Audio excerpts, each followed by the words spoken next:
பழனி தைப்பூச திருவிழா தேரோட்டத்தை முன்னிட்டு மலையடிவாரத்தில் பல்லாயிரக்கணக்கான பக்தர்கள் திரண்டுள்ளனர். கூடுதல் விவரங்களுடன் செய்தியாளர் குணசேகரன் இணைப்பில் இருக்கிறார். குணசேகரன், பழனியில் தற்பொழுது எந்த அளவுக்கு பக்தர்கள் குவிந்திருக்கிறார்கள்? பாதுகாப்பு பணியெல்லாம் எந்த அளவில் இருக்கு?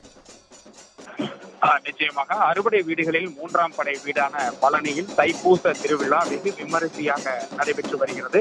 கடந்த 5ஆம் தேதி பெரியநாயகி அம்மன் கோவிலில் கொடியேற்றத்துடன் இந்த விழாவானது தொடங்கியது. விழாவினுடைய மிக முக்கிய நிகழ்வான 7ஆம் நாளான இன்று இந்த தேரோட்டம் நடைபெறுகிறது. இன்னும் சற்று நேரத்தில் இந்த தேரோட்டம் நடைபெற இருக்கக்கூடிய நிலையில் அந்த தேரோட்டத்தில் சுவாமியை தரிசனம் செய்வதற்காக ஏராளமான பக்தர்கள் இங்கு திரண்டிருக்கிறார்கள். குறிப்பாக கடந்த சில தினங்களாகவே தமிழ்நாட்டின் பல்வேறு பகுதிகளில் இருந்து இந்த பாத யாத்திரையாக வந்திருந்த பக்தர்கள் கிரிவல பாதையில் சுற்றி வந்து மலை மீது இருக்கக்கூடிய தண்டாயுதபாணியை தரிசனம் செய்திருந்தார்கள். இந்த நிலையில் இன்று மாலை நடைபெறக்கூடிய இந்த நிகழ்வில் தேரோட்ட நிகழ்வில் பங்கேற்பதற்காகவும் ஆயிரக்கணக்கான பக்தர்கள் பெரியநாயகி அம்மன் கோவில் முன்பாக திரண்டிருக்கிறார்கள்.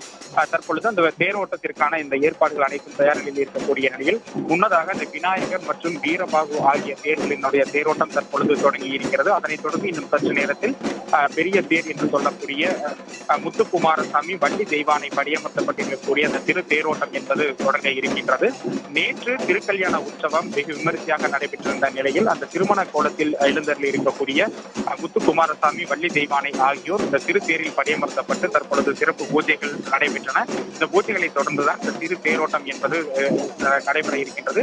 பெரியநாயகி அம்மன் கோவிலிலிருந்து தொடங்கக்கூடிய இந்த தேரானது 4 ரத வீதிகளின் வழியாக மீண்டும் நிலையை வந்தடைய இருக்கின்றது. இந்த தேரோட்ட நிகழ்ச்சியில் தமிழ்நாட்டின் பல்வேறு பகுதிகளில் இருந்து வந்திருக்கக்கூடிய பக்தர்கள் திரளாக பங்கேற்றிருக்கிறார்கள்.